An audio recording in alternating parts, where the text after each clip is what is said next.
So today we're talking with a good friend of mine, Marty Rinehart. Marty is a very spiritual guy.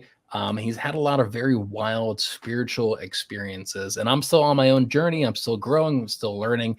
And so today, I've had some really interesting conversations with Marty, and today I want to bring those conversations to light and kind of share those conversations, and have him kind of talk about some of his past spiritual experiences and current spiritual experiences as well. Marty, how you doing today? Yo, I'm wonderful. How are you, sir? Thank you for I'm having doing me. very good, man. Very good. I'm happy to be here. I'm excited. This is going to be a new chapter for me, launching this podcast. Excited to have you as my first guest on my podcast to talk about this.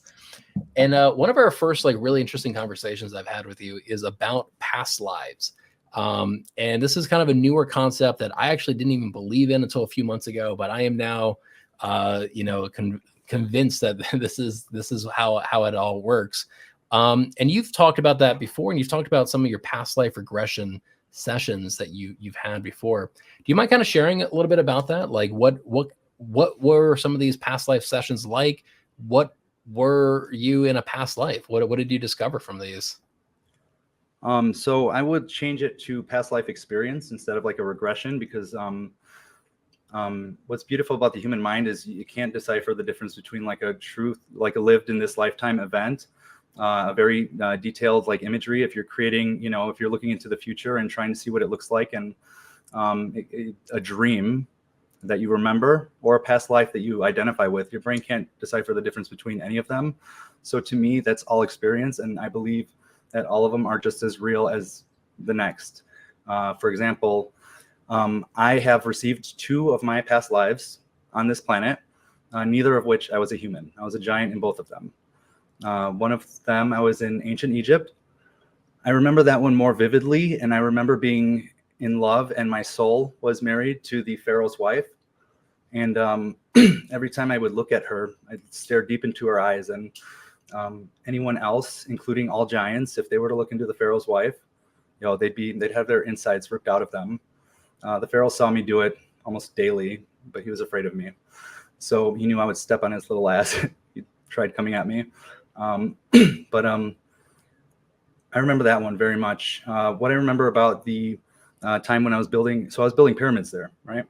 I do remember building pyramids in Mexico, and that's where I received that giants can't talk to humans. Like our voices would explode, like literally a human head. And I do remember from that one just how exhausting it was to build the pyramids. And I remember being on a huge, stone seat, and the villagers were bringing me offerings as a gesture of their, great gratitude. And I was being like worshipped almost like a god. But what I felt, being a giant and having a heart that big, just love, unconditional love for all the humans. That's why I built the pyramids, and that's why I didn't step on that, pharaoh and run off with, the tiny pharaoh's wife. Yeah. But yeah, man, I was a giant twice, and this is the first time I've been here as a human. That's so interesting. And how did you have these experiences? You did a session with like a therapist who put you under hypnosis, or was this, have you done like meditations, or do you ever get like visions yourself of these past lives? I do. And it's a whole, it's a combination of so many different things. It's a combination of being a child and messing around with psychedelics and not knowing the powers of them when I was a kid, and doing weird shit. And it also comes from, medicine today. The psychedelics, I consider them medicine. Ceremonies with intention, macrodose ceremonies with intention. I have some medicine healers that facilitate spiritual ceremonies with ayahuasca.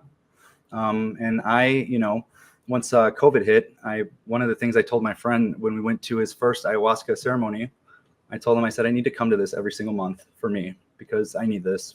And it's super healing and super transformative. And when that happened, when I told him that, COVID happened. So we got locked down. I didn't get to see any of my healers for over a year while I was getting divorced and moving to a new house. So once I got settled into my new house, I started, harvesting psilocybin and macrodosing with that, which has allowed me 3 years of sobriety from alcohol and cocaine and ecstasy and you name it. I've never touched like heroin, thank God. I don't have an addictive personality, and I do not like opioids at all.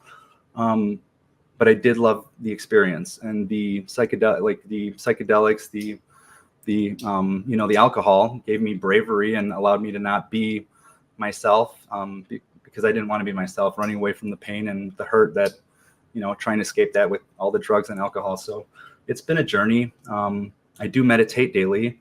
I've done past life regression stuff, and I've also done some very deep unconscious healing modalities that get rid of trauma. So I've done so many different things. And the thing that's really beautiful about all of them is the better you get at one, the better you get at all of them, because they all amplify one another.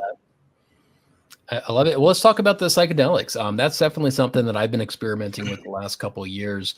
I kind of moved away from it recently. I guess I never really found what I was looking for, specifically with psilocybin. I haven't done ayahuasca. I want to do bofu, I think it's called, as well. But like, I used to eat quite a bit of mushrooms, and then I would lay down and meditate, and I'd have a wild experience. I never really found any long-term benefit for me personally. And I've actually focused more on meditation the last year or so. And I've had wilder experiences with just pure meditation than I have with psychedelics. But what's your practice look like today with psychedelics? What's kind of like your ritual with that and your routine with that? Do you have any, do you go into them with some kind of intention? So I think the biggest thing with anything you do is intention. Like, what is your intention? Because if your intention is to go have fun and party like a bunch of my friends did in high school with psychedelics and eat an eighth, right? A full dose of like a healing vibe. It's going to bring front center your demons and all the things that you're avoiding looking at. And what's beautiful about that is if you look at it long enough, you can learn to understand and identify with why it's there. And then you could say bye-bye to it, because it doesn't need to be there anymore, because you learned why it was there and what it meant to, what it was trying to teach you, right? Because it teaches us. But what's cool about the psychedelics, the medicine, is if you take one dose in the correct atmosphere and the intention is healing, and you're going to be there to welcome whatever comes to your attention, whatever you're supposed to receive. That's different than if you're going out to have fun and celebrate with your friends and you start seeing the things that you don't want to see. Because what the psychedelics and what the meditation, what the past life regression and all of these practices do is they bring you perspective. They gift you perspective that doesn't belong to you. And think of it this way, like you have your perspective and your experience and all of your everything that's in your mind, right? And in your awareness, and I have mine. If you can put both of our perspectives together, we'd be the ultimate like human, be able to do all of it and effortlessly and just for fun, because we would be looking at things in a different at different angles, and we'd be approaching things with different skill sets and different energies and different all of it, because experience is what gives us,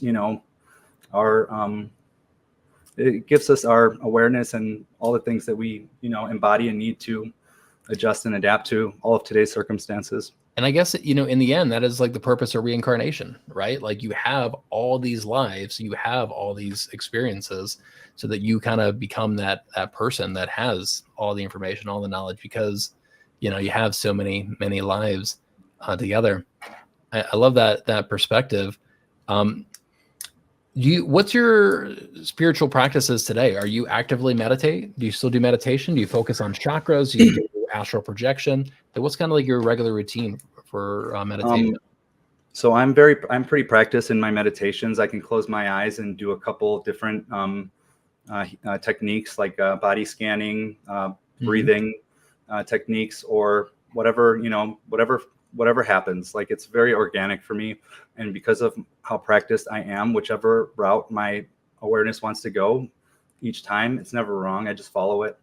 But I can close my eyes and I can be wherever I want with whomever shows up in like seconds. I love that.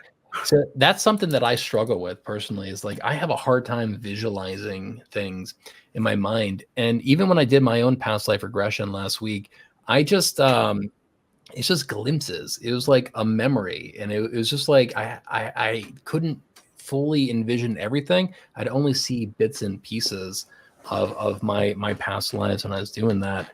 Um, is what so when you did your past life regressions and you were giants, is that what it was like for you? Like you could only see bits and pieces of it, or was it more like you embodied that person and you could walk around and you had like control, you could do what you wanted to in that scene? Um, I'm usually first person, walking around, looking at whoever, and I usually ask for my grandma to be with me and my son Max, who's in heaven, and my brother Danny. They come very often, and anytime I ask for them to come be with me, they're there.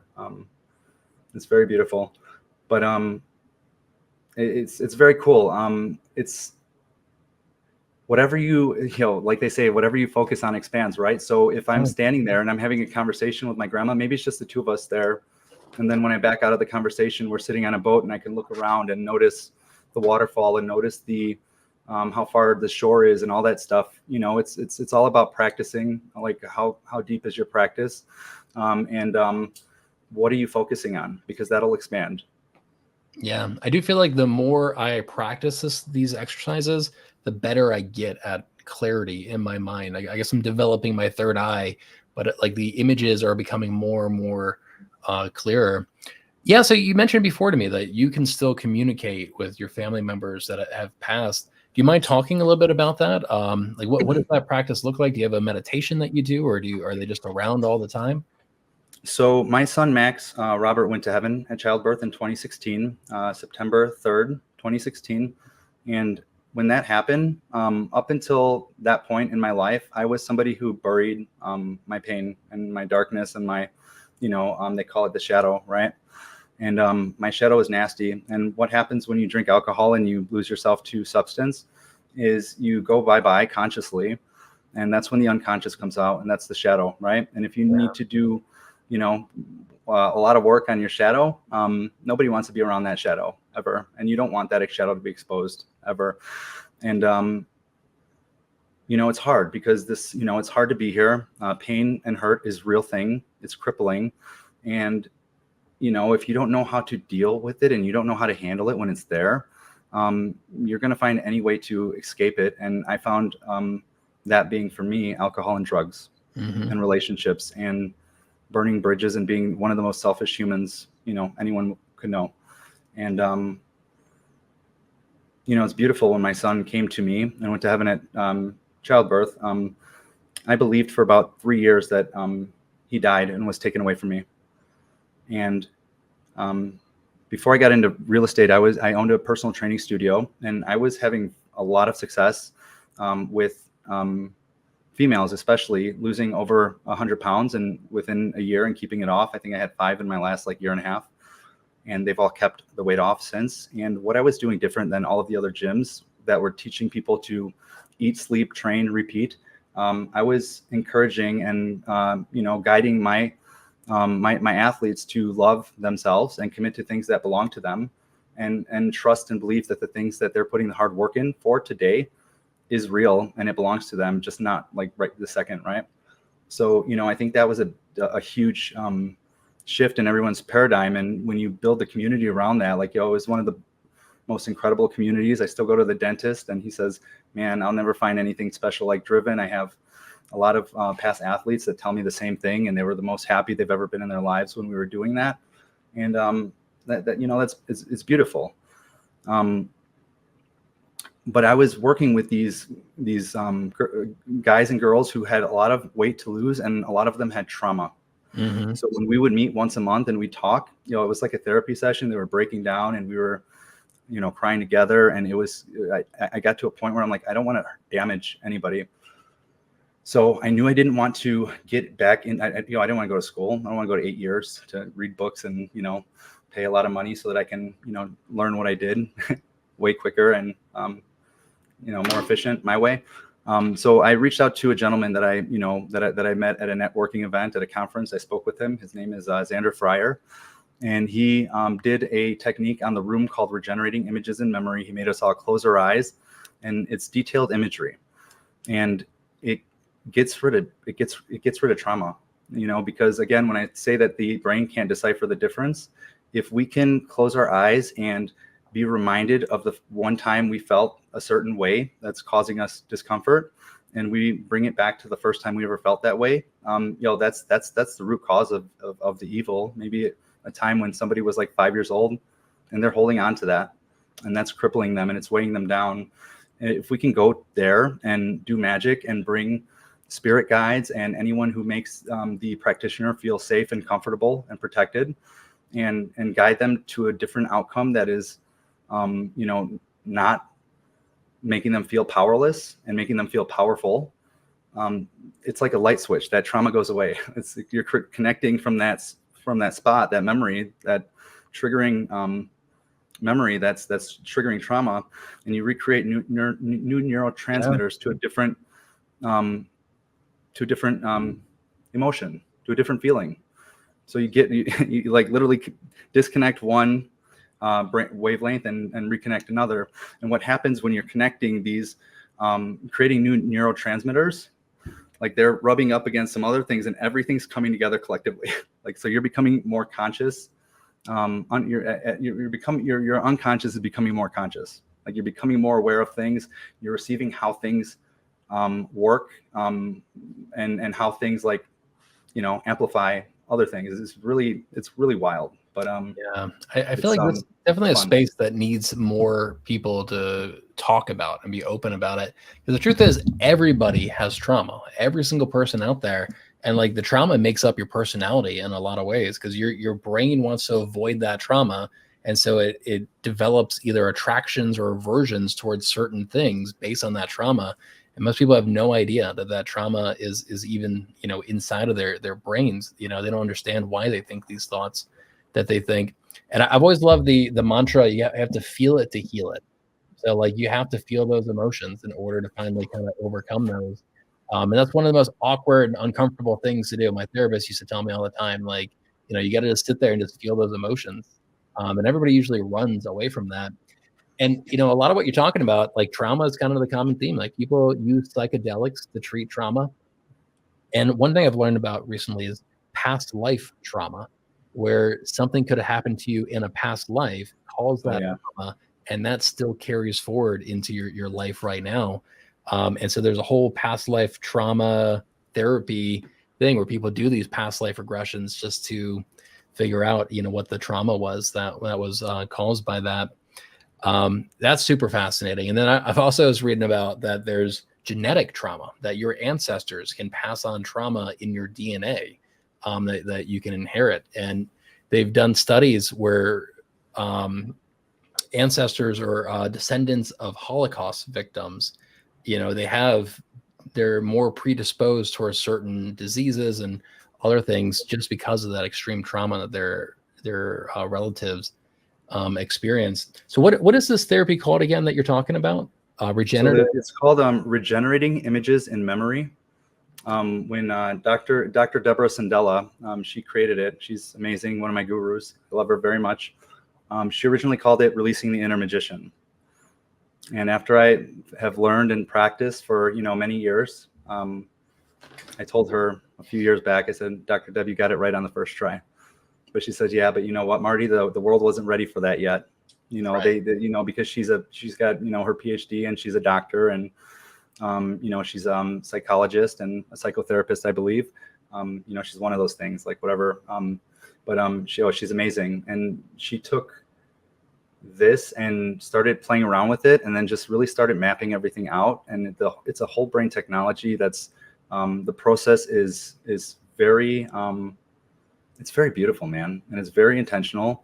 And you're not just taking people to traumatic experiences and exposing them to something that's, you know, not for them, but you're also bringing new memories, new emotions, new feelings, a new outcome. And then you're anchoring that into their being and letting them know that their emotional memory is now integrated with the experience that they received. So it's very, very, it's very intentional, very systematic, and it's amazing. Very, very effective.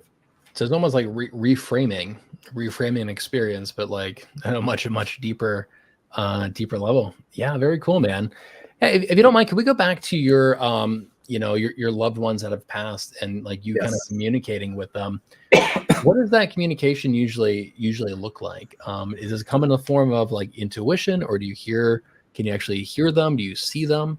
What does that usually look like for you?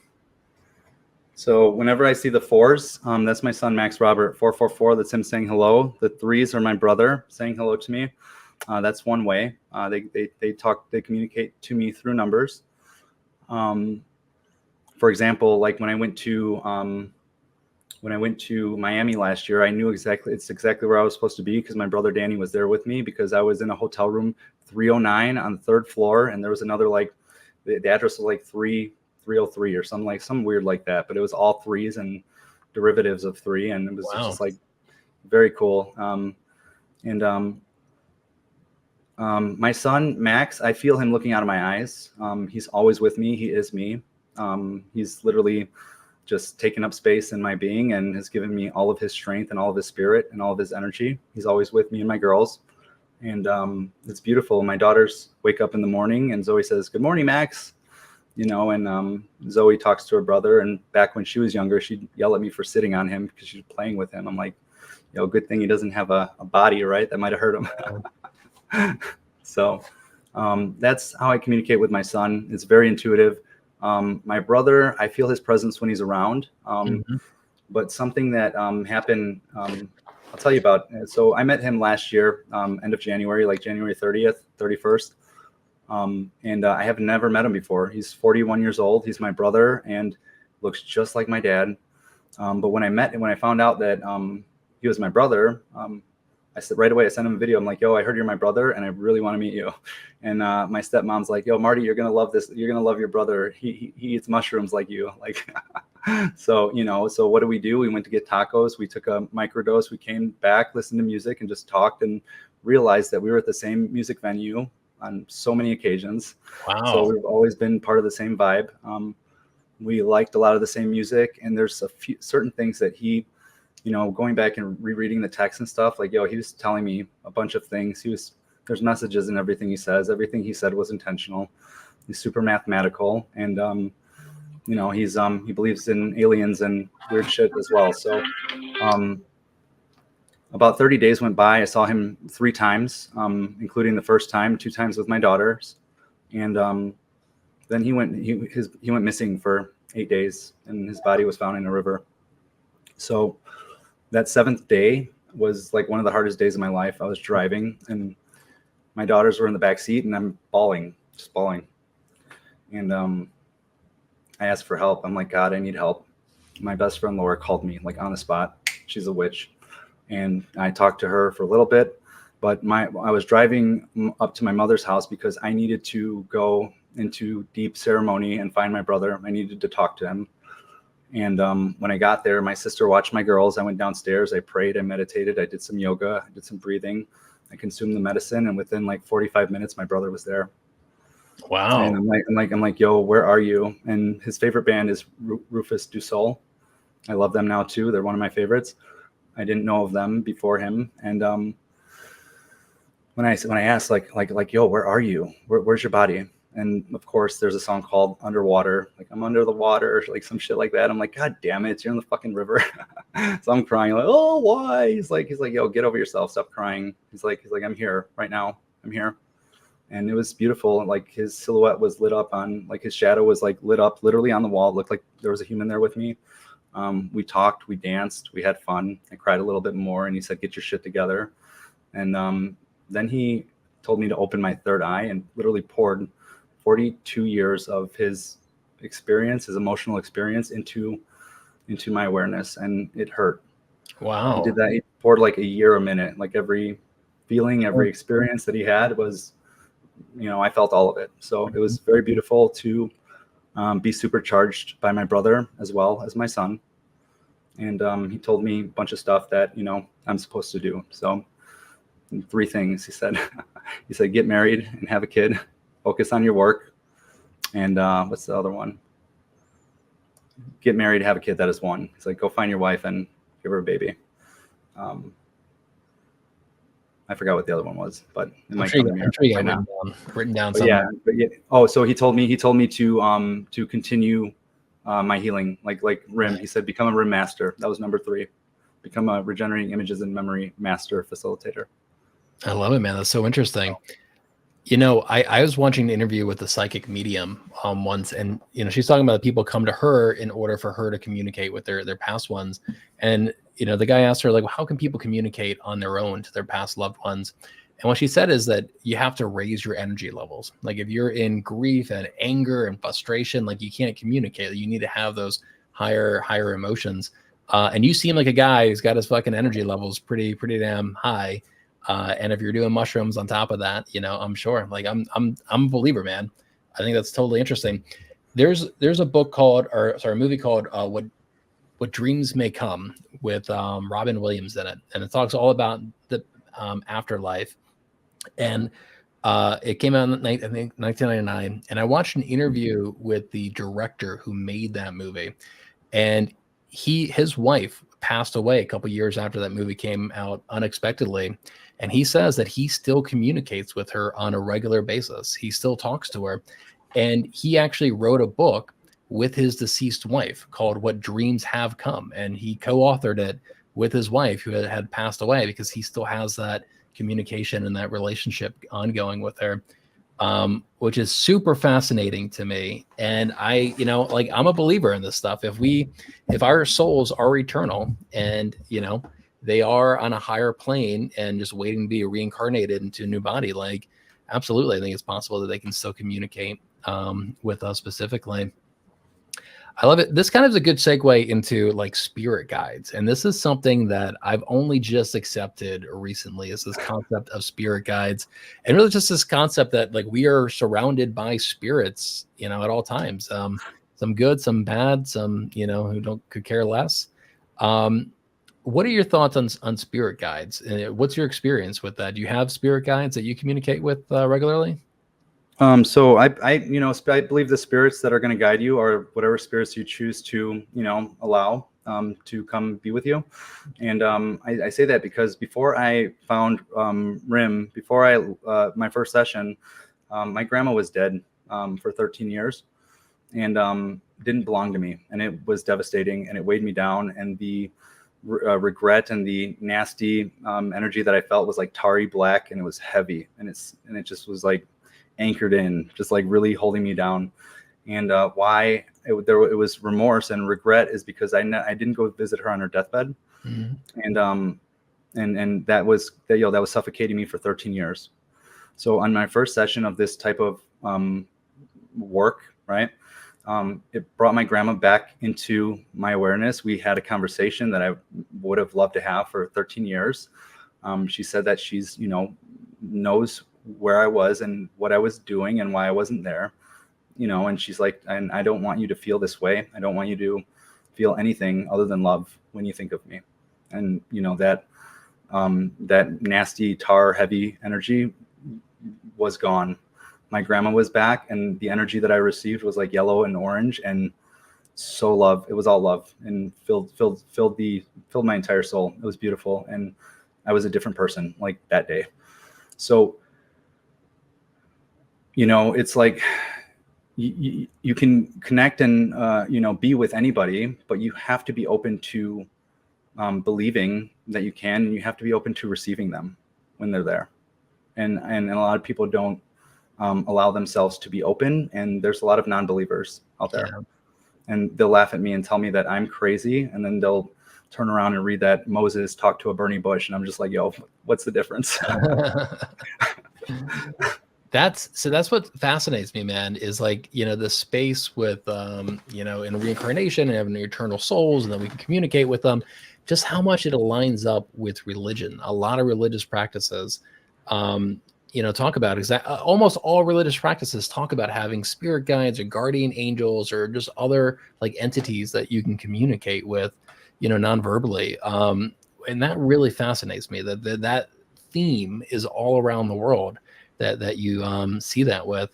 And like we're talking about before, I feel like there is truth to this. There is like this underlying truth of, you know, these spiritual experiences that people have. And then religion has come along and fabricated these stories and manipulated it in order to have control and power over people. And yeah, so they get to a point where they believe Moses talked to a burning bush, but don't believe that, you know, they themselves have the power to communicate to these same spirits. Like that power is within them as well. Which is kind of something that you just said and you mentioned earlier before we got on this call is you know, the religions, they all have different messaging, different, you know, cadence and different stories, if you will, but they all lead to the same outcome. And why I believe that is if you can choose a spiritual practice that is going to bring you deeper into connection with you, you're becoming deeper connected to source energy, which is universal.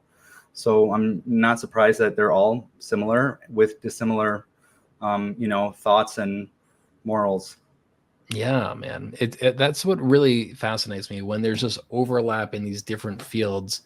And like another one that I was talking about is these near-death experiences. People will have near-death experiences, and what they report lines up very well with what we're talking about here with these spirits that don't have physical bodies, and it lines up very well with all these religions that, you know, you go to a place full of spirits and like they're just waiting to be reincarnated as another soul or another body. And these are people that don't even believe in this stuff, but they have these near-death experiences. They momentarily die, and that's when they have these experiences, and they kind of get these big downloads, like you're talking about. Let me ask you a question that really fascinates me: is that UFOs and aliens? I feel like there is huge overlap between this space of people talking about their spiritual experiences and the space of people talking about alien abductions. So just as an example, I have a book that they've done a survey of over 5,000 eyewitness accounts of people being abducted onto, you know, alien spacecrafts. And they do surveys, they ask them all these questions. Over 50% of people who are abducted report seeing spiritual entities. They report seeing that some of the life forms on these ships are just spirits. They're just non-physical beings, which is really fascinating to me. And they a huge percentage say that these aliens communicate with them telepathically, which a lot of people in the spiritual space say the exact same thing about these spiritual beings. And a huge percentage of them say that they just feel an overwhelming sense of love and gratitude when they're, you know, in the presence of some of these beings. And a huge percent of them say that they get these downloads of information. This is a common theme with alien abductions, that they say, yeah, I just got this download of information. And you were saying pretty much the same thing, that your brother gave you this download of information. And that's not an uncommon experience when it comes to, you know, spirituality that and communication with these spirits. What are your thoughts on this, man? Are these two things interconnected somehow, aliens and these spirit beings? Everything's interconnected, brother. So with everything being one thing, right? Energy, we're all energy, right? And being able to tap into the universal resource that is, like, you know, you have to be operating at a high vibrational frequency in order to do that. The highest vibrational frequency is love. So if you are practicing to get to a place where you can project yourself and your consciousness somewhere, everyone in the universe is beings. They're just beings, right? The aliens, the spirits, they're all different beings. And the aliens, you know, they can teleportation, you know, telepathy, being somewhere spiritually and not having to bring their body with them that's going to weigh them down. They're able to do that. So there are a lot of beings out there that support and want our best interest. But when you're doing the medicine ceremonies and you're astral projecting and you're meditating to a space deep enough where you can leave your body and be somewhere else, there's also beings that don't want your best interest. So if you're not doing the correct energy work and protecting yourself and your being, they can come and they can cause a lot of damage. And you know, they don't like you. They don't want you to be where they're at, and they're going to make it very apparent that you know, they do not like you. So again, you know, they're all beings, and they're, you know, the ones that are there for the right reasons, like, all you're going to feel is unconditional love, because that's the vibration they're operating on, and that's the frequency that they're present there with. And if they're there in spirit, that means they're vibing high. They don't need their bodies. Dead weight. I love it, man. And that I've heard so many people say that there are, spirits out there that just want your best interest, the highest and best version of you. And there's other spirits out there that are more malevolent. And then there's other ones that just don't really care, are just kind of indifferent to you, but like they can play kind of rough. Even if you look at somebody like Terrence McKenna, who used to do a lot of DMT, a lot of ayahuasca, he used to talk about the machine elves. You do the ayahuasca and then have these visions of these creatures, these beings on these ayahuasca trips. And like that is a common trend that a lot of people who do ayahuasca report seeing these kind of non-physical beings in that space. And so again, when I see just all this overlap, the UFO community, the ayahuasca community, the spiritual community, even religions, all reporting very similar experiences, you have to take a step back and be like, wait a second, like you'd be a fool not to believe this when these are completely separate communities kind of reporting the same thing. So let me ask you, Ben, do you have any good book recommendations? If somebody's kind of new to this space, they want to start going down some of these rabbit holes, like where do you recommend that somebody starts? So there's 3 books that changed my life. One of them is The Alchemist by Paulo Coelho. It is a story about a young boy who is a shepherd, a herd shepherd, and he just goes on a journey after meeting an alchemist, and after meeting an alchemist, and then meeting a witch who tells him where the treasure's buried. He goes on a daunting adventure, but every time I've read that book, every other year or so, it's a different book completely. And wow. The things that I receive, like every time, I'm just like, oh my gosh, I did not see that or witness that or even notice that last time. So it's a very well written and deep book with intention. Another one is The Four Agreements by Don Miguel Ruiz. This book is so easy. It's Toltec wisdom. It's 4 agreements. One is be impeccable by your word, tell the truth. Like easy, or not, or hard, right? If you can't commit to telling the truth, like, don't talk to me. But tell the truth. Number 2, don't make assumptions. And then the next one is don't take things personal. And then the final one is try your best. I mean, you think of like how easy they sound. If you guys can actually practice these in your lives, like those 4 easy, simple things, and commit to them, your life will be so much better. And then the last one is by Byron Katie. It's called Loving What Is. And the intention behind, and there's a work that you can do. It's like 4 questions that you ask yourself when you're having these thoughts and these beliefs that are limiting and keeping you hindered. It's like, is this true?